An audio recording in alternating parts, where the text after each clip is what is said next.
Pregnancy ৬ মাস চলছে। হঠাৎ করে আমার শাশুড়ি বলল, বৌমা, মশলাগুলো বেটে দাও। শাশুড়ি মায়ের কথা শুনে বেশ অবাক হলাম। এখন আমি ভালো করে দাঁড়াতে পারি না, তার মধ্যে এতগুলো মশলা বাটবো? এ কেমন বিচার? হঠাৎ পাশের বাড়ির চাচি বলল, বইয়ের তো এখন সময় ভালো যাচ্ছে না, মশলা কেমনে পিসবে? তখন আমার শাশুড়ি মা বলল, কি বলছিস এইসব? আরে বাচ্চা তো আমাদেরও হয়েছে, কত কাজ করেছি। কই, আমাদের তো কিছু হয়নি। এইটুকু কাজ করলে কি এমন মহাভারত অশুদ্ধ হয়ে যাবে শুনি? শাশুড়ির কথাগুলো শুনে আর কিছু বলার ভাষা রইল না। কষ্ট হলেও রান্নাঘরে গিয়ে মশলাগুলো পিষলাম। কি আর বলবো, পেটে ভীষণ ব্যথা হচ্ছিল। মনে হচ্ছিল আমাকে কেউ আঘাত করেছে। মশলা বেটে রুমে গিয়ে শুয়ে আছি। হঠাৎ করে আমার ননদ আর শাশুড়ির কথা শুনতে পেলাম। দেখো না মা, ভাবি রুমে গিয়ে শুয়ে আছে, কাজগুলো কে করবে? কি বলছিস? হ্যাঁ মা, আমি মাত্র দেখলাম। এই মেয়েটার কি কাণ্ডজ্ঞান বলতে কিছুই নেই? জানে না এখনও রান্না করা বাকি আছে। রান্না কে করবে? কথাটা বলে শাশুড়ি আমাকে শ্রুতি বলে ডাক দিল। আমি বললাম, আসছি। আর কি শাশুড়ির সামনে গেলাম। রান্নাবান্নার কাজ ফেলে যে গিয়ে আরাম করছো, কাজগুলো কে করবে শুনি? আমি চুপচাপ দাঁড়িয়ে আছি। ইচ্ছা হচ্ছিল বলতে, আপনার মেয়েকে তো বলতে পারেন কাজে আমাকে একটু সাহায্য করতে। সব কাজ কি এখন আমি একা করতে পারবো? কি হলো, যাও রান্নাঘরে। আর শোনো, আজকে আমি কচুর লতি দিয়ে চিংড়ি খাবো। আমার জন্য ওইটা ভালো করে রান্না করবে, আর ইফতারের জন্য সব ঠিক করে তৈরি করবে। শাশুড়ির কথা শুনে আমি বেশ অবাকই হলাম। এত কাজ আমি একা কিভাবে সামলাবো? একে তো রোজা, তার উপর আবার সবার পছন্দের খাবার তৈরি করা। তাছাড়া আমি কখনো কচুরলতি রান্না করি নাই। কোনো মতে রান্নাঘরে গেলাম। রান্নাঘরে গিয়ে দেখি সব এলোমেলো। খুব রাগ হলো, কিন্তু তাও সামলে নিলাম, কারণ এইটাই আমারই তো সংসার। শাশুড়ি আর কতদিনই বা থাকবে? ননদের স্বামী প্রবাসী, স্বামী বাড়িতে এলে ৬ মাসের জন্যে স্বামীর বাসায় চলে যাবে। তখন সব ঠিক হয়ে যাবে। চুলায় রান্না বসালাম। লাকড়ি দিয়ে রান্না করতে হয়। অনেকটা গ্রামের দিকে আমার শ্বশুর বাড়ি। রান্না বসিয়ে একটা টুলের উপর বসলাম। তখন পেটে খুব ব্যথা অনুভব করলাম। চোখ থেকে পানি পড়ছে। চিৎকারও করতে পারছি না। মায়ের কথা খুব মনে পড়ছে। ব্যথা উপেক্ষা করে আবার রান্নার দিকে নজর দিলাম। হঠাৎ করে আমার মনে পড়ল, গত বছর রমজানেও আমার মা আমাকে আর আমার ছোট বোন মিলিকে কোনো কাজে হাত লাগাতে দেয়নি। কিন্তু এই বছর আমাকেই একা হাতে সব সামলাতে হচ্ছে। আমরা ৩ বোন, কোনো ভাই নেই। বড় আপুর বিয়ে হয়ে গেছে, দুলাভাই প্রবাসী। মাসে আমাদের জন্য কিছু টাকা দেয়, আর তা দিয়ে কোনো মতে আমাদের সংসার চলে। বাবা আগে একটা বেসরকারি চাকরি করত, বয়সের কারণে সেই চাকরিটাও হারালো। কোনো মতে কষ্টে সৃষ্টে আমার বিয়ে দিল। এখনও ছোট বোন মিলি রয়েছে অবিবাহিতা। ইদানিং বাবার শরীরটাও ভালো যাচ্ছে না, রান্না প্রায় শেষ পর্যায়ে। তখন হঠাৎ করে আমার ননদ এসে বলল, ভাবি, আমার জন্য একটু স্যুপ করে দিও তো, অনেক দিন স্যুপ খাওয়া হয় না। আমার ননদের কথা শুনে আমি বেশ অবাক হই। এটা কি মানুষের কথা? এই রোজার মধ্যে এইসব রান্না করব? কিন্তু মুখ বুজে সব সহ্য করে নিলাম। আমি বললাম, আচ্ছা, সব ঠিক মতো হয়ে যাবে। রান্না শেষ করে আমার ঘরে গিয়ে একটু আরাম করছি। হঠাৎ মোবাইলের রিং বেজে উঠল। আমি মনে মনে ভাবলাম সোহান, আমার স্বামী কল করেছে। কিন্তু মোবাইলটা হাতে নিয়ে দেখলাম মা কল করেছে। মায়ের কল রিসিভ করলাম। হ্যালো, আসসালামু আলাইকুম। মা, কেমন আছো? ভালো আছি, কিন্তু তোর বাবা ভালো নেই। কি হয়েছে বাবার? তোর বাবার শ্বাসকষ্টটা ইদানিং বেড়ে গেছে। ডাক্তার দেখাওনি? ডাক্তার ওষুধ দিয়েছে, কিন্তু কোনো কাজ হচ্ছে না। মায়ের কথা শুনে আমার কলিজাটা ছিঁড়ে বেরিয়ে যাওয়ার উপক্রম হয়েছে। দু চোখ থেকে বৃষ্টির মতো অশ্রু ঝরছে। শ্রুতি, তোকে একটা কথা বলি কি? তুই তোর শাশুড়িকে বলে চলে আয়। মা, ওনার এখন আমাকে কিছুতেই যেতে দিবে না। আচ্ছা, চেষ্টা করিস, বিশ্রাম করবি, আর ঠিকমতো ওষুধ খাবি। আচ্ছা মা, ভালো থাকিস। আচ্ছা মা, তুমিও বাবার খেয়াল রেখো। আর কিছু না বলে কল কেটে দিল। আমি বুঝতে পারলাম মা বড্ড অভিমান করেছে। মায়েরা সন্তানদের প্রতি এমনই হয়। মায়ের সাথে কথা বলা শেষ করে আমি আমার শাশুড়ির কাছে গেলাম। সেখানে গিয়ে দেখলাম আমার শ্বশুর আর ননদও উপস্থিত আছে। মা, আপনাকে একটা কথা বলার ছিল। কি বলবে আবার, বলো দেখি। মা, আমার বাবা খুব অসুস্থ। মা ফোন করে বলেছে গিয়ে কয়েকটা দিন থাকতে। কি বলছো এইসব? তোমার কাণ্ডজ্ঞান বলতে কিছু নেই। তুমি গেলে বাড়ির কাজগুলো কে করবে শুনি? আমি চুপ করে আছি। আমার শ্বশুর তখন বলল, আহ সোহানের মা, তুমি এরকম করছো কেন? বেআই মশাই যেহেতু অসুস্থ, তাই বৌমাকে একটু যেতে দাও না। শোনো, তোমার কথাই ওর সাহস বেড়েছে, তুমি ওকে মাথায় তুলেছ। আমি আর কিছু না বলে সেখান থেকে চলে আসলাম। রাতে শুয়ে শুয়ে নিজের কথা ভাবছি। আর কয়েকদিন পর আমার কলিজা আসবে পৃথিবীতে। হঠাৎ করে মোবাইলের রিং বেজে উঠল। মোবাইল হাতে নিয়ে দেখলাম সোহান কল করেছে। সোহানের ফোন দেখে আমি খুশিতে আত্মহারা হয়ে গেলাম। কল রিসিভ করলাম। হ্যালো, শ্রুতি, কেমন আছো? ভালো আছি। তুমি কেমন আছো? ভালো আছি। সোহান, আমার বাবা খুব অসুস্থ। মা কল করেছে আর বলেছে গিয়ে কয়েকটা দিন থাকতে, কিন্তু তোমার মা দিচ্ছে না। শোনো, তুমি বেশি চিন্তা করি না। আর 3 দিন পর আমি বাড়ি চলে আসছি। অফিস বন্ধ হয়ে যাচ্ছে, তখন আমি তোমাকে তোমার বাড়ি নিয়ে যাব। সোহান, সত্যি? সত্যি। শোনো শ্রুতি। জি বলো। এখন তুমি হবু মা। হবু মায়েদের নিজে হবু সন্তানদের নিয়ে ভাবতে হয়। তুমি শুধু বাবুরটার কথা ভাবো, আর অন্য কিছু নয়। আচ্ছা ঠিক আছে। বাবা আর মা তিয়াস কেমন আছে? ভালো আছে। সত্যি করে একটা কথা বলো শ্রুতি। কি? মা আর তিয়াস তোমাকে কাজে সাহায্য করে তো? সত্যি বলতে, ওরা সাহায্য তো গিয়ে দূরের কথা, ওরা আমাকে একের পর এক নতুন কাজের ফরমাইশ দেয়। কি বলছো শ্রুতি? তোমার কি মনে হয় আমি তোমার মা বোনের নামে তোমার কাছে মিথ্যে নালিশ করছি? শ্রুতি, তুমি আমাকে ভুল বুঝতেছ। আমি তা বলি নাই। সোহান, আমি এ নিয়ে আর তোমার সাথে তর্কে যেতে চাই না। শোনো, একটু বিশ্রামের চেষ্টা করিও, আর বাচ্চাটার কথা ভাবিও। তুমি ঠিকমতো ওষুধগুলি খাবে। আচ্ছা, ঠিক আছে। আচ্ছা, রাখছি। ভালো থাকবা। সোহান কল রেখে দিল। হঠাৎ করে আমার মনে পড়ল, কিছুদিন আগে আমার শাশুড়ি আমাকে কবিরাজি দেওয়া পানি পড়া খাইয়েছে। আমার যেন ছেলে হয়। উনি এখনো সবাইকে বলে বেড়ায় আমার নাতি হবে। জানি না, যদি মেয়ে হয় তাহলে আমার কি অবস্থা হবে। পরের দিন সকালবেলা আমি বাড়ির সব কাজকর্ম শেষ করেছি। হঠাৎ কেন জানি মাথা ঘুরছে। তাড়াতাড়ি করে রুমে গিয়ে শুয়ে পড়লাম। চোখ বুজে শুয়ে আছি। হঠাৎ আমার শাশুড়ি আর ননদের কথা শুনতে পেলাম। মা জানো, আজ পাশের বাড়ির ভাইয়ের শ্বশুর বাড়ি থেকে ইফতারি পাঠাইছে। আরও কত কি। ও মা, তাই? হ্যাঁ মা।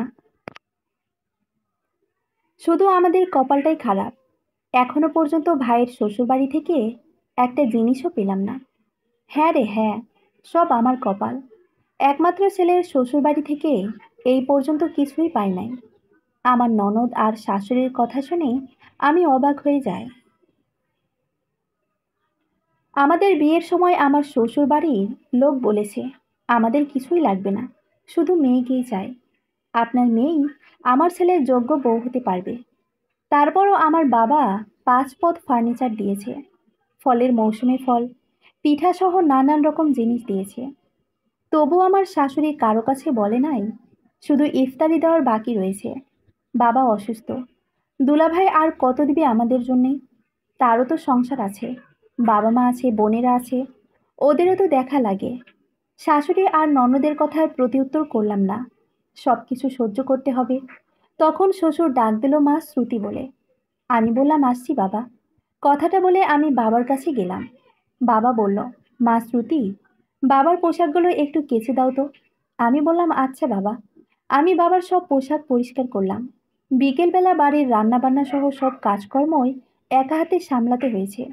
রান্নাঘর থেকে বের হতে যাব, ঠিক তখনই শাশুড়ি এসে এক পাতিল দুধ দিয়ে বলল, যাও পায়েস তৈরি করো। আমি বললাম, পায়েস কেন আবার এখন? পায়েস কে খাবে? আসলে আমার মেয়েটা না পায়েস খাবে বলেছে। মা হয়ে তো আর মেয়েকে না করতে পারি না। তখন আমার খুব বলতে ইচ্ছা হলো, এইরকম আমিও তো কারো না কারো আদরে নেই। আমারও তো কিছু স্বাদ আহ্লাদ আছে। ছেলের বউ বলে কি আমি সব কিছু থেকে বঞ্চিত? শাশুড়ির কথা মতো পায়েস তৈরি করলাম। সন্ধ্যায় যখন ইফতার করতে বসলাম, তখন আমার শাশুড়ি আমাকে একটা পানি ভর্তি গ্লাস এগিয়ে দিয়ে বলল, শ্রুতি, এই পানিগুলা খাও। আমি বললাম, কেন? শাশুড়ি বলল, আজ কবিরাজের কাছে গিয়েছিলাম, ওনার থেকে পানি পড়াগুলো আনলাম। উনি বললেন এগুলো খেলে তোমার ছেলে সন্তান হবে। মেয়েদের মালিকও তো আল্লাহ। আমি জানি না এরা কেন এত কুসংস্কারে বিশ্বাসী। কোনো কথা না বাড়িয়ে শাশুড়ি দেওয়া পানিগুলো খেয়ে নিলাম। সেই দিন রাতে হঠাৎ করে দেখি সোহান আসলো। সোহানকে দেখে আমি আনন্দে আত্মহারা হয়ে গিয়েছি। আমি সোহানকে বললাম, সোহান, তোমার না আরও 2-3 দিন পরে আসার কথা, তুমি এত তাড়াতাড়ি চলে এলে যে? তখন সোহান বলল, আমার মিষ্টি বউটাকে সারপ্রাইজ দিব বলে এত তাড়াতাড়ি চলে আসলাম। সোহানের কথা শুনে আমি হেসেই অস্থির। তখন সোহান বলল, শ্রুতি, চাকরিটা বোধহয় আর থাকবে না। সোহানের কথা শুনে আমার যেন কলিজা শুকিয়ে গেল। তারপর জিজ্ঞেস করলাম, কেন সোহান? জানি না চাকরিটা থাকবে কিনা। ওই সোহান, চাকরিটা না থাকলে এখন কি হবে? সামনে তো আমাদের ঘরে একজন অতিথি আসবে, তার কি হবে? ধুর পাগলি, আমার বাবার অনেক জমি জমা আছে। ভাবছি চাকরি যদি না থাকে কিছু জমি বিক্রি করে ব্যবসা করব। আচ্ছা, তোমার যা ভালো মনে হয় তাই করবা, কেমন? হঠাৎ সোহান আমার পেটে মাথা রেখে বলল, আর কিছুদিন পর বাবা হব। ভাবতে কত যে আনন্দ লাগছে। বাবা হওয়ার মজাটাই আলাদা। আমি হেসে বললাম, হ্যাঁ। আমি তখন সোহানকে সব কথা খুলে বললাম। সব শুনে সোহান আমাকে সান্ত্বনা দিয়ে বলল, শ্রুতি, তুমি একটু বেশি ভাবছো। দেখো, আমাদের মেয়ে সন্তান হলে মা ঠিকই মেনে নেবে। মা এইসব করেছেন হয়তো একটা নাতির জন্যে। তুমি চিন্তা করো না, দেখবে সব ঠিক হয়ে যাবে। পরের দিন সকালে আমি আর সোহান বাবাকে দেখতে গিয়েছিলাম। আমি গিয়ে দেখি বাবার অবস্থা খুব খারাপ। আমাকে দেখে আমার 2 বোন আর মা আমাকে জড়িয়ে ধরে কাঁদতে শুরু করলো। আর আমিও কেঁদে বুক ভাসাচ্ছি। মনে মনে ভাবছি, বাবার অবস্থা এত খারাপ থাকা সত্ত্বেও ওরা আমাকে আসতে দিল না। যদি বাবার কিছু হয়ে যেত, ওরা কি আমাকে আসতে দিত? ভাগ্যিস সোহান এসেছিল, না হয় বোধহয় আমি বাবার মুখটা দেখারও সুযোগ পেতাম না। বাবের বাড়িতে 2 দিন থাকলাম। 2 দিন পর আমার ননদ কল করে বলল, আপনি যে চলে গেছেন, বাড়ির কাজগুলো কে করবে শুনি? আর আপনি তাড়াতাড়ি বাড়ি আসেন, মায়ের খুব শরীর খারাপ। আর কি করা, সোহান আমাকে নিয়ে চলে গেল। এইভাবে কাটলো 3 মাস। হঠাৎ করে আমার একদিন খুব ব্যথা শুরু হয়। সোহানও বাড়ি নেই, সেই কাজের খোঁজে অন্য এক জায়গায়। আমি তো ব্যথায় বারবার চিৎকার করছি, খুব কাঁদছি। আমার শাশুড়ি শুধু আমাকে পানি পড়া খাওয়াচ্ছে, কিন্তু কোনো কাজ হচ্ছে না। আমার কান্না শুনে বড় চাচি দৌড়ে আসলেন। উনি এসে জিজ্ঞেস করলেন আমার কি হয়েছে। আমি কাতরাতে কাতরাতে সব কথা বললাম। সব শুনে বড় চাচি আমার শাশুড়িকে ইচ্ছামতো গাল দিল। বড় চাচি আমার শাশুড়িকে বলল, বউকে হসপিটালে নিয়ে যাও। কিন্তু আমার শাশুড়ি বলল, আমি কিভাবে ওকে হাসপাতালে নিয়ে যাব? আমার কাছে কোনো টাকা নেই। আমার শাশুড়ির কথা শুনে বড় চাচি বলল, তাহলে তুমি সোহানকে ফোন করো। আমার শাশুড়ি কিছু না বলেই চলে গেল। আমি বড় চাচির সাহায্যে আমার বাড়িতে ফোন করলাম। সব শুনে আমার মা আর বড় বোন আসলো। ওনারা এসে আমাকে একটা প্রাইভেট হাসপাতালে নিয়ে গেল। যখন ডাক্তাররা আমাকে সিজার করতে নিয়ে যাচ্ছিল, তখন আমি মা আর বোনের দিকে তাকিয়ে খুব কান্না করলাম। বাবা আর বোনকে দেখতে খুব ইচ্ছা করছিল। সোহানের ছবিটা বারবার চোখের সামনে ভেসে উঠছে। জানি না আর কখনো সোহানের মুখটা দেখতে পাবো কিনা। আমাকে সিজার করা হলো। আল্লাহ রহমতে রাজকন্যার মা হলাম। মেয়েকে দেখে সব দুঃখ ভুলে গেলাম। মেয়েটা হাত পা নাড়িয়ে কান্না করছে, দেখেই মনটা জুড়িয়ে গেল। কিছুক্ষণ পর হঠাৎ সোহান আর আমার শ্বশুরকে রুমে দেখলাম। সোহান এসেই মেয়েকে কোলে নিল, মেয়েকে আদর করলো।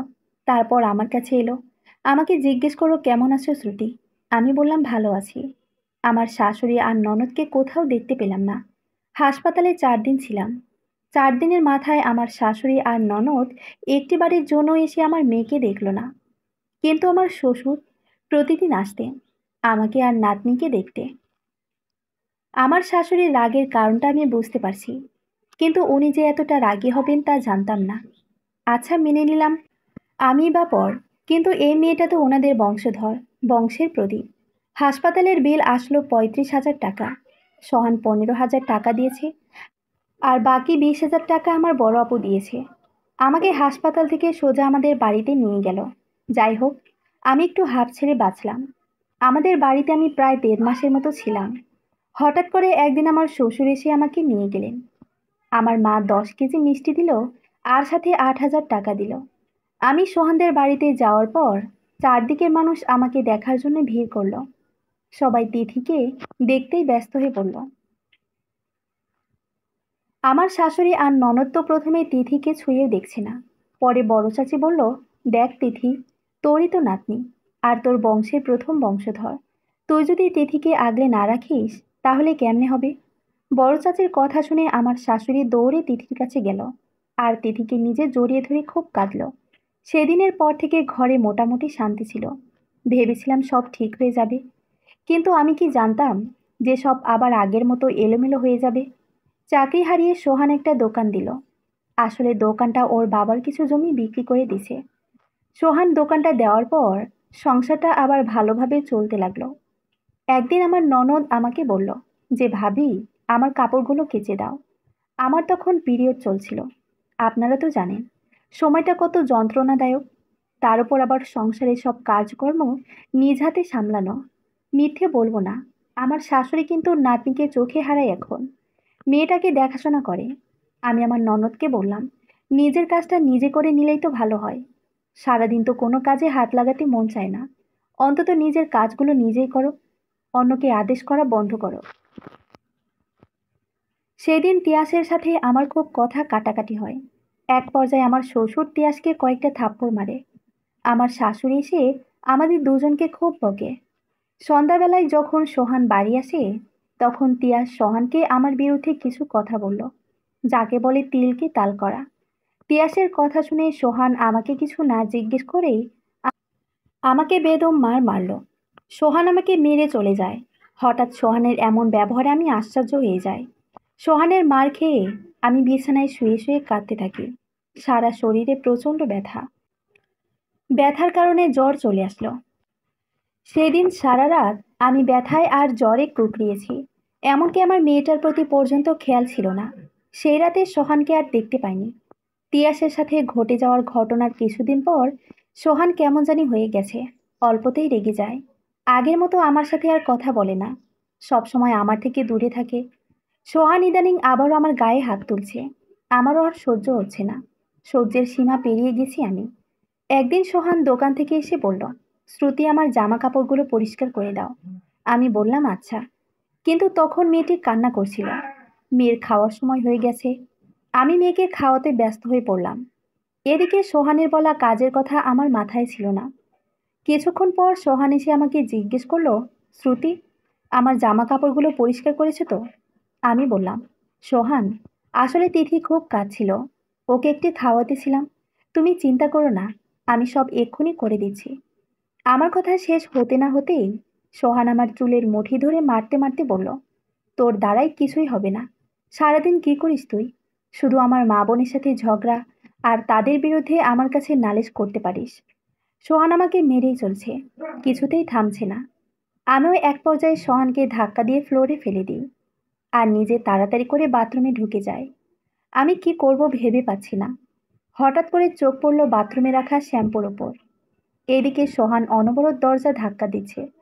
আমি তাড়াতাড়ি করে শ্যাম্পুর বোতলটা হাতে নিলাম আর অনেক শ্যাম্পু মুখে দিয়ে ফেললাম। কি আর বলবো, আমার দম বন্ধ হয়ে যাওয়ার অবস্থা হয়েছে। সোহান দরজা ভেঙে বাথরুমে ঢুকে পড়ল। সোহান দেখলো আমি কাতরাচ্ছি আর অন্যদিকে শ্যাম্পুর বোতলটা পড়ে আছে। সোহান তখন আমার গলায় ভেতর হাত দিয়ে যাতে আমি বমি করি আর শ্যাম্পু কিছুটা হলেও বেরিয়ে যায়, কিন্তু ততক্ষণে আমি অজ্ঞান হয়ে যাই। যখন জ্ঞান ফিরে তখন নিজেকে হসপিটালের বেডে আবিষ্কার করি। আমার মা, দুবোন আর সোহানকে দেখতে পাই। আমি চোখ খুলতেই মা আমাকে কষে একটা চড় মারে আর বলে, পরিবারে তো ঝামেলা হয়, তাই বলে কি তুই এমন করবি? আর যদি তোর কিছু হয়ে যেত, তাহলে তিথি কি হতো? মায়ের কথা শুনে আমি কিছুই বললাম না, শুধু চুপ করে সোহানের দিকে তাকিয়ে আছি। মা তো জানে না বিয়ের এতগুলা দিন আমি কি সহ্য করেছি। আমার শেষ ভরসা ছিল সোহান, আর সোহানও আমার প্রতি এতটা নিষ্ঠুর আর নির্দয় হয়ে গেল। আমার সহ্যের সীমা পেরিয়ে গিয়েছিল, তাই আমি এটা করতে বাধ্য হয়েছি। একদিন হাসপাতালে থেকে বাড়ি ফিরছি। বাড়ি ফিরতে সবার ব্যবহার পাল্টে গেল। সবাই আমার সাথে খুবই ভালো ব্যবহার করতে শুরু করলো। সোহানও নিজেকে চেঞ্জ করে ফেললো। মাস দুয়েক পর তিয়াসের স্বামী বিদেশ থেকে ফিরল আর তিয়াসকে নিয়ে গেল। তিয়াস চলে যাওয়ার পর সব ঠিকঠাক ছিল। আমার শাশুড়ি আমাকে তিয়াসের জায়গা দিয়েছেন নিজের মনে। হয়তো তাদের ভুল তারা বুঝতে পেরেছিল। 6 মাস পর তিয়াসের স্বামী বিদেশে চলে গেল। তখন তিয়াস চেয়েছিল আবার এই বাড়িতে ফিরতে, কিন্তু আমার শাশুড়ি তা দেয়নি। আমার সংসার এখন খুব ভালোভাবে চলছে। শ্বশুর শাশুড়ি দুজনে এখন আমায় খুব ভালোবাসে। এর মধ্যে আমি এবার কনসিভ করলাম। পুরো পরিবারে খুশির বন্যা বয়ে গেল। আমি সব সময় আল্লাহর কাছে হাত তুলে বলি, এইবার যেন আমার একটা ছেলে সন্তান হয়, আমার শাশুড়ির ইচ্ছা যেন পূর্ণ হয়। আপনারা সবাই আমার আর আমার সংসারের জন্য দোয়া করবেন। সমাপ্ত। গল্প, যে গল্পের শেষ নেই। আমি তখন থাকতাম আমার খালার বাড়ি। মা বাবা দুজনই রোড অ্যাক্সিডেন্টে মারা যাবার পর আমার জায়গা হয় খালার বাড়িতে। খালার দুই মেয়ে রিনিয়াপা আর ঝিনিয়াপা। একসাথে ডাকলে খুব ভালো লাগতো শুনতে, রিনি ঝিনি। আর ছিল খালার এক ছেলে, নাম খালিদ। খালিদ ভাই আমার থেকে বছর পাঁচেকের বড়। আমার যখন 8 বছর, তখন খালিদ ভাই 13 বছরের। ওই 13 বছরে খালিদ ভাই ছিলেন অনেক গম্ভীর।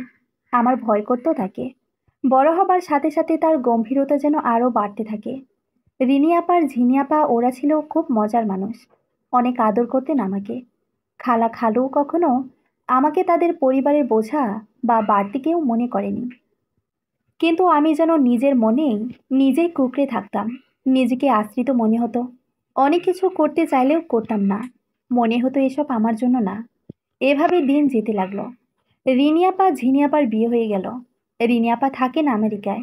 তার ছোট্ট একটা ছেলেও হয়েছে। আর ঝিনিয়াপা থাকেন চট্টগ্রামে। 2-1 মাস পর পর বেড়াতে আসেন। আমি এখন অনার্স প্রথম বর্ষের ছাত্রী। আর খালিদ ভাই পড়াশোনা শেষ করে সবেমাত্র একটা চাকরিতে ঢুকেছে।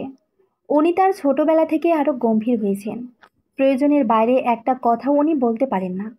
আমার মনে হয় উনি আমাকে সহ্যও করতে পারেন না। থাক, তাতে আমার কি? আমি হলাম আশ্রিত। আমার এত কথা মনে হলে তো চলবে না। খালা একবার ওনাকে বলেছিলেন অফিস যাওয়ার পথে আমাকে কলেজ নামিয়ে দিতে। উনি এমনভাবে খালার দিকে তাকালেন যে খালা নিজে ভয় পেয়ে গেলেন। আমি কোনো রকমে বললাম লাগবে না। আমি আমার মতোই আসা যাওয়া করতাম। এরই মধ্যে একদিন ঝিনিয়াপা এলেন ওনার দেওরকে সাথে নিয়ে। ঝিনিয়াপা থাকবেন মাসখানেক। আর ওনার দেওরের কি একটা অফিসিয়াল কাজ পড়ছে, তাই 2 দিন থাকা লাগবে। ওনার দেওর অনেক গল্প করতে পারেন। একদিন বিকেলে ছাদের গাছগুলোতে পানি দিচ্ছিলাম। তখন ঝিনিয়াপার দেওর এলেন। টুকটাক কথা বলছিলাম। এমন সময় খালিদ ভাই ছাদে এসে আমার দিকে এমনভাবে তাকালেন, আমি আস্তে নিচে নেমে গেলাম। আমি পারতপক্ষে ওনার সামনে পড়তে চাই না। ঝিনিয়াপার দেবর চলে গেলেন। গিয়ে উনি ঝিনিয়াপাকে ফোন করে বললেন আমাকে বিয়ে করতে চান। ঝিনিয়াপা তো সাথে সাথে খালাকে জানালেন। আর আমার মতামত জানতে চাইলেন। আমি আগে পিছে চিন্তা না করেই বললাম আমি রাজি। আসলে আমি আর আশ্রিত হয়ে থাকতে চাই না। আমার নিজের একটা ঠিকানা চাই। ঝিনিয়াপা এই বিয়ে নিয়ে খুব উৎসাহিত। আমারও মন্দ লাগছে না। সেদিন সন্ধ্যায় ঝিনিয়াপা আর আমি গল্প করছিলাম। খালিদ ভাই এসে বললেন তুলে যা, আমি আপার সাথে কথা বলবো। আমি বের হয়ে গেলাম। আপার সাথে ওনার কী কথা হলো জানি না। তবে ঝিনিয়াপার রুম থেকে বের হয়ে খালার কাছে গেলেন। একটু পর খালা আমাকে ডাকলেন। আমি খালার কাছে যেতেই খালা আমাকে জড়িয়ে ধরে আমার কপালে চুমু খেয়ে বললেন আমার মনের আশা পূর্ণ হচ্ছে রে মা। যে কথা কখনো মুখ ফুটে বলতে পারিনি, তাই আজ পূরণ হচ্ছে। কি আশা খালা? খালিদ তোকে বিয়ে করতে চায়। আমি মনে মনে কতবার ভেবেছি, কিন্তু মুখে বলার সাহস পাইনি। আজ খালিদ নিজের মুখে ঝিনিকে বলেছে। এ কথা শোনার পর আমার পায়ের নিচ থেকে যেন মাটি সরে গেল। খালিদ আমার কাছে এক আতঙ্কের নাম। আমি কিভাবে তাকে না আর ভাবতে পারছি না। খালা আমি এই বিয়ে করতে পারবো না। কেন রে? আমার খালিদ তো ছেলে খারাপ না। না না, আমি তা বলিনি। তাহলে কেন রাজি না তুই? খালা, আমি খালিদ ভাইকে খুব ভয় পাই। ধুর পাগলি, এটা কোন কারণ হলো? সব ঠিক হয়ে যাবে। কিন্তু খালা, আর কিন্তু না। যা, ঝিনির সাথে কথা বলে সব কিছু ঠিকঠাক করে নে। বিয়ে তো আর ছোটোখাটো কোনো ব্যাপার না। আর আমি রিনিকে ফোন করে সুসংবাদটা জানিয়ে দিই। বুঝলাম খালাকে বলে কোনো লাভ নেই। কিন্তু কাকে বলবো, কে বুঝবে আমার কথা? রিনি আপাকে বলবো? রিনি আপাও খুশি। উনি বলেছে যত তাড়াতাড়ি সম্ভব বিয়ে পড়িয়ে রাখতে। উনি আসলে ধুমধাম করে অনুষ্ঠান হবে। ওনার জন্যে যেন বিয়ে না পিছানো হয়। আমার বুক ঠেলে কান্না আসছে। কার কাছে যাব? কে বুঝবে আমার ব্যথা? হঠাৎ করে খালুজানের কথা মনে পড়ল। হ্যাঁ, খালুজানি পারবে সব কিছু ঠিক করতে। আমি দৌড়ে খালুজানের রুমে চলে গেলাম। খালুজান তখন বারান্দায় বসে আছে। আমি দৌড়ে গিয়ে ওনার পায়ের কাছে বসে পড়লাম। ওনার পায়ের ওপর মাথা রেখে কান্না শুরু করলাম। জানি না কোথা থেকে আমার এই বাঁধ ভাঙা কান্না এলো। আমার কান্নায় খালুজান হকচকিয়ে গেল। উনি বারবার জানতে চাইলেন কি হয়েছে, কিন্তু কান্নার ধমকে আমি বলতেই পারছিলাম না। খালুজান জোরে জোরে ঝিনিয়াপাকে ডাকতে লাগলেন। ঝিনিয়াপা বারান্দায় এসে দাঁড়ালেন। খালু জিজ্ঞেস করলেন, তুলির কি হয়েছে, এভাবে কাঁদছে কেন? ঝিনিয়াপা, ওর বিয়ে ঠিক হয়েছে। হ্যাঁ, কিন্তু তাতে তো ও হাসি খুশি ছিল। হঠাৎ করে বল পাল্টে যাওয়াতে ওর কান্নাকাটি। বর পাল্টে গেছে মানে কি? আর এভাবে হেয়ালি করে কথা বলছিস কেন? বাবা শোনো, তোমার ছেলে বলেছে তুলিকে সে বিয়ে করবে। অন্য কোথাও বিয়ে দেওয়ার চিন্তাও যেন আমরা না করি। আর এরপর থেকেই তুলির কান্না শুরু। খালিদ। এরপর খালু আমার দিকে তাকিয়ে বললেন, তোর কি খালিদকে পছন্দ না? আমি জোরে জোরে মাথা নাড়িয়ে না বলে দিলাম। খালু দীর্ঘ নিঃশ্বাস ফেলে বললেন, যেখানে তোর পছন্দ না সেখানে জোর করে কেউ কিছু করতে পারবে না। তবে আমার খালিদ কিন্তু পাত্র হিসেবে খারাপ ছিল না, ভেবে দেখতে পারতি মা। এরপর ঝিনিয়াপার দিকে তাকিয়ে বললেন, তুলি যেখানে খুশি থাকবে সেখানে ওর বিয়ে দিয়ে দেব আমি। আশফাকের সাথে বিয়ের কথায় আমি ওকে খুশি দেখেছি। আর যখন একটা বিব্রতকর পরিস্থিতি তৈরি হয়েছে, তাই এমনভাবে কথা বলো যাতে বিয়ের কাজটা দ্রুত হয়। ঝিনিয়াপা বললেন, আর বাবা খালিদ, ওর সাথে আমি কথা বলবো। খালুর কথা শুনে আমার বুক থেকে যেন 100 মণ ওজনের পাথর নেমে গেল। নিজেকে অনেক ফুরফুরে লাগছিল। আমি চোখ মুখ মুছে আমার কাজে মন দিলাম। কিন্তু ঘরে একটা থমথমে ভাব। এত আলো চারদিকে, তবু যেন ঘরটা অন্ধকার হয়ে আছে। আজ শুক্রবার, ছুটির দিন, সবাই বাসায়। আমি সকালবেলায় ঘুম থেকে উঠে প্রতিদিনের মতোই রান্নাঘরে ঢুকলাম। শুক্রবার দিনটাই আমি টুকটাক রান্না করি। অন্যান্য দিন তো কলেজে থাকতে হয়। তখন খালা আর বুয়া দুজনেই সামলান। নানান কথা চিন্তা করতে করতে নাস্তা বানাচ্ছিলাম। এখন সবাই ঘুমে। ছুটির দিনে খালিদ ভাই 10টা 11টা পর্যন্ত ঘুমায়। সবার খাওয়ার শেষে উনি খায়। কিছুক্ষণের মধ্যে সবাই এসে খাবে খাবার টেবিলে। খালিদ ভাইয়ের সাথে খালু এখনো কথা বলেনি। তবে আমি জানি খালুজানের কথা খালিদ ভাই অমান্য করবেন না। নানান ভাবনার মধ্যেই সকালে নাস্তার পর্ব শেষ হলো। একজন এখনো খায়নি। উনি আস্তে আস্তে 11টা বাজবে। আমি খালিদ ভাইয়ের খাবার টেবিলে রেখে দুপুরে রান্নায় মন দিলাম। খালিদ ভাই আসলেন। উনি খাচ্ছেন আর পাশে ঝিনিয়াপা বসে কথা বলছিলেন নিচু স্বরে। মনে হয় খালুর কথাগুলোই বলছিলেন। আমি চুপচাপ রান্নাঘরে কাজ করছি। ওনাদের কথা আমার কান পর্যন্ত আসছে না। হঠাৎ কাচের কিছু ভাঙার শব্দ। দৌড়ে গিয়ে রান্নাঘরের দরজার কাছে দাঁড়ালাম। দেখি খালিদ ভাই ওনার চায়ের কাপ আছড়ে ভেঙেছেন। সারা মেঝে ছড়িয়ে গেছে কাচে। আমাকে দাঁড়াতে দেখে হেসে বললেন, মগের মূল্যক নাকি? আমি ভয়ে একটু পিছিয়ে গেলাম। কাঁচ ভাঙার শব্দে খালা খালু দুজনেই ডাইনিং এসে দাঁড়িয়েছেন। খালু, এসব কি খালিদ? খালিদ ভাই কোনো উত্তর দিলেন না, মাথা নিচু করে দাঁড়িয়েছিলেন। খালু, জানো তো, ঝিনির দেবর আশফাকের সাথে তুলির বিয়ের কথা চলছে। আমি চাই এই ব্যাপারটি যেন তাড়াতাড়ি এগোয়। আর তুমি দায়িত্ব নিয়ে বিয়ের সমস্ত কাজ করবে। কোথায় যেন কোনো ত্রুটি না থাকে। খালিদ, কিন্তু বাবা আমি। খালু, আমি জানি তুমি কি বলবে। দেখো খালিদ, তুলি দোকানে সাজিয়ে রাখা কোনো খেলনা সামগ্রী নয় যে তুমি জেদ করবে আর আমি তোমায় এনে দেব। তুলি আমার কন্যা সম। ওর সুখে থাকা খুশি থাকা আমার কাছে আগে প্রাধান্য পাবে। খালিদ, আর তোমার ছেলের ভালো থাকা। খালু কিছুক্ষণ চুপ করে খালিদ ভাইয়ের দিকে তাকালেন।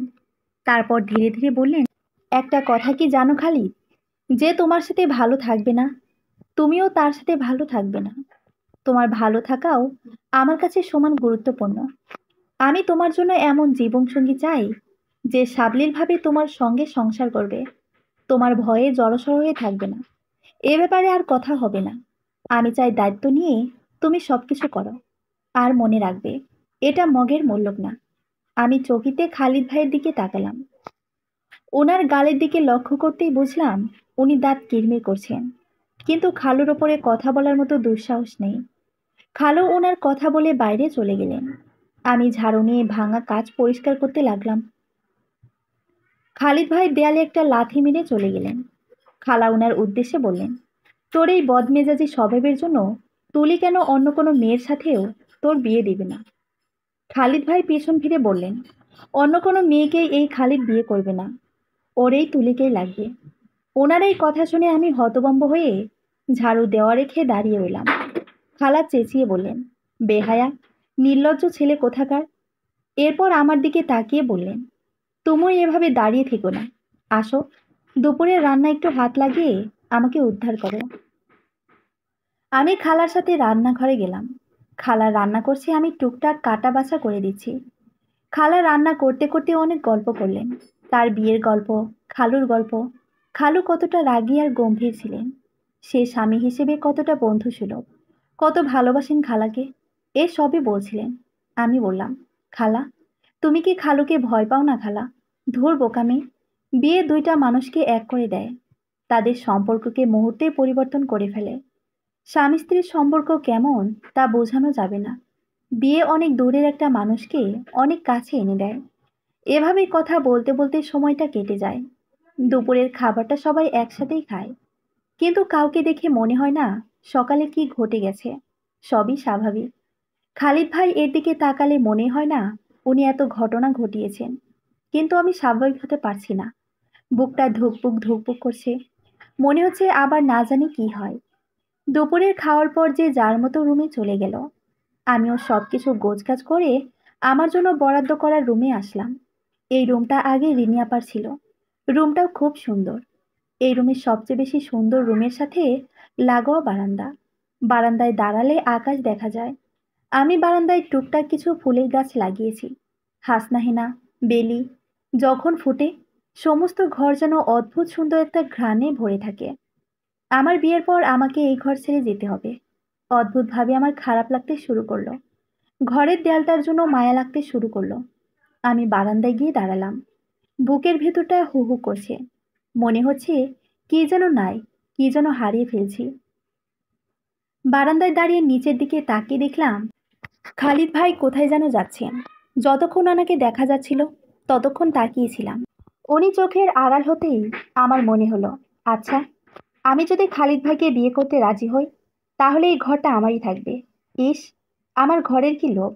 না, তারপরেও খালা খালু, রিনি আপা, ঝিনি আপা সবাই আমার কত আপন, কত ভালোবাসে আমায়। খালা আর খালু দুজনেই কি সুন্দর গুটুর গুটুর করে গল্প করে। আচ্ছা, আমিও কি এভাবে ওনার সাথে কখনো গল্প করতে পারবো? ধুর, কী সব ভাবনা আমার। সেই সন্ধ্যায় চা বানাচ্ছিলাম, হঠাৎ করে মনে হলো খালিদ ভাই আমার রুম থেকে বের হলেন। আমার রুমে ওনার কী কাজ? আমি টেবিলের সবাইকে চা নাস্তা দিয়ে নিজের রুমে গেলাম। খালিদ ভাই কখনো আমার রুমে আসেনি, আজ হঠাৎ কেন আসলেন? আমি রুমের চারিদিকে চোখ বোলাতে দেখলাম টেবিলের ওপর একটা ভাঁজ করা কাগজ পেপার ওয়েট দিয়ে চাপা দেওয়া। আমি কাগজটি হাতে নিয়ে দেখি চিঠি। খালিদ ভাই লিখেছেন, কোনো রকম সম্বোধন ছাড়াই তোকে লিখছি। তোকে আমি যে মনে মনে কত নামে ডাকি সেটা শুধু আমিই জানি। আজকে আমার লেখার কারণ, তোকে কিছু কথা বলা খুব জরুরি। এগুলো একান্তই আমার কথা। খুব ছোটবেলায় তুই আমাদের বাড়ি আসলি। তোকে দেখতে ঠিক একটা পুতুলের মতো লাগতো। মনে হতো একটা পুতুল সারা বাড়ি জুড়ে হেঁটে বেড়াচ্ছে, খেলছে, কাছে আবার আধো আধো কথাও বলছে। আমার বয়সী ছেলেরা যখন বাইরে খেলতে যায়, তখন আমি বাইরে না গিয়ে পুতুলের খেলা দেখে সময় পার করতাম। আমার চোখের সামনে আমার ছোট্ট পুতুল আস্তে আস্তে বড় হয়ে উঠল। যত সে বড় হচ্ছিল ততই যেন তার চোখ দুটো বিষণ্ণতায় ভরে উঠছিল। তার মুখের হাসিও যেন মলিন হয়ে যাচ্ছিল। আমি তার বিষণ্ণ চোখের প্রেমে পড়লাম। তার দিকে তাকালে মনে হয় রাজ্যহারা কোনো দুঃখিনী রাজকন্যা আমাদের বাড়িতে ভুল করে চলে এসেছে। যতদিন যেতে লাগলো, আমি এই দক্ষিণী রাজকন্যাকে পাগলের মতো ভালোবাসতে শুরু করলাম। আমার মনে হতো এই দক্ষিণী রাজকন্যার সব দুঃখ আমি একদিন দূর করে দেব। তার জন্য একটা সাম্রাজ্য গড়ব, যেখানে সে রানীর মতো থাকবে। এর জন্য আমি নিজেকে তৈরি করছিলাম। আমার আরও কিছু সময় লাগতো, কিন্তু সবার সব চাওয়া তো আর পূরণ হয় না। কিছুটা পাগলামি হয়তো করে ফেলেছিলাম। শোন তুলি, বাবার কথার অমান্য কখনো করিনি, আর করবও না। তোর বিয়ে যে দায়িত্ব বাবা আমাকে দিয়েছেন, তা আমার পক্ষে পালন করা সম্ভব নয়। তবে আমি আশপাশের সাথে কথা বলেছি, ওরা হয়তো 2-1 দিনের মধ্যেই আসবে। এরপর যতটা দ্রুত পারা যায়, এরপর সব কিছু খুব দ্রুতই হয়ে যাবে। আশফাক বোধহয় তোকে নিয়ে দেশের বাইরে সেটেল হবে এমনই ইচ্ছা ওর। আমি আমার মতো করে ওর সাথে কথা বলেছি, কিন্তু সামনে থেকে সব কিছু সহ্য করা সম্ভব নয়। আমি দেখতে পারবো না যার জন্য আমি মনের ভিতর একটি সাম্রাজ্য গড়েছি তা ভেঙে চুরমার হয়ে যাচ্ছে। তাই আমি আজ চলে যাচ্ছি। সব কিছু মিটে যাবার পর আবার ফিরে আসব। নিজের যত্ন নিস। দায়িত্বে অপারগতার কারণে ক্ষমা করে দিস। খালিদ। চিঠি পড়ে বুকের ভেতর তোলপাড় করে উঠল।